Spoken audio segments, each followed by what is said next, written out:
అన్న మీ పేరు? నా పేరు శివారెడ్డి. ఎక్కడి నుంచి వచ్చింది? కొత్తపల్లి నుంచి వస్తున్నాను. మీకు పంట ఉందా? పొలం ఉంది, పొలం ఉంది. రైతు బంధు వస్తుందా? రైతు బంధు వస్తుంది. ఎకరానికి 2 యూరియా బస్తాలు ఇస్తా అంటుంది కదా, సరిపోతుంది అంటారా దానికి? సరిపోదు, ఎందుకంటే ప్రాబ్లం అయితే ఆకుకూరలకి అయితే కొంచెం ఎక్కువ పడుతుంది. మళ్ళీ వరి పంటలకు కూడా అందుబాటులో లేవు. మీకు 500 బోనస్ వచ్చిందా? 500 బోనస్ రాలేదు. సన్నవాళ్ళకి రాలేదు. మీ ఇంట్లో 4000 పింఛన్ వస్తుందా? 4000 పింఛన్ ఎవరికి వస్తలేదు.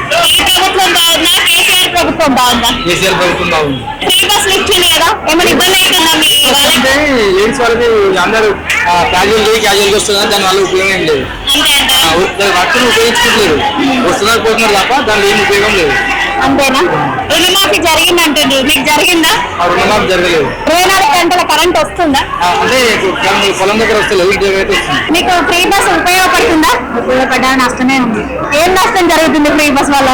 నష్టం అంటే ఇబ్బంది అవుతుంది, ఎక్కువ పబ్లిక్ వస్తుంది, చాలా మంది కొట్టుకుంటారు, లేడీస్ రెస్పెక్ట్ లేదు అసలు. 2500 ఇస్తా అన్నాడు కదా, ఇస్తున్నారా? పెన్షన్స్ వస్తున్నాయా? ఏమన్నా రేషన్ కార్డులు కూడా ఏం లేవు. బోనస్ ఇస్తుందా? వడ్లకి సన్న బియ్యానికి ఇస్తా అన్నాడు కదా, ఇస్తలేదా? రాలేదా? రైతు బంధు పడ్డారా మీకు? మీరు కూరగాయలు పండిస్తారా? యూరియా వస్తలేదు కదా సరిగా, దాని వల్ల ఏమైనా ఇబ్బంది అవుతుందా? ఇప్పుడు వాళ్ళు ఉంటారు, అన్నీ ఉంటాయి కదా. 4000 ఇస్తా అన్నాడు కదా, వస్తున్నాయా మీకు 4000?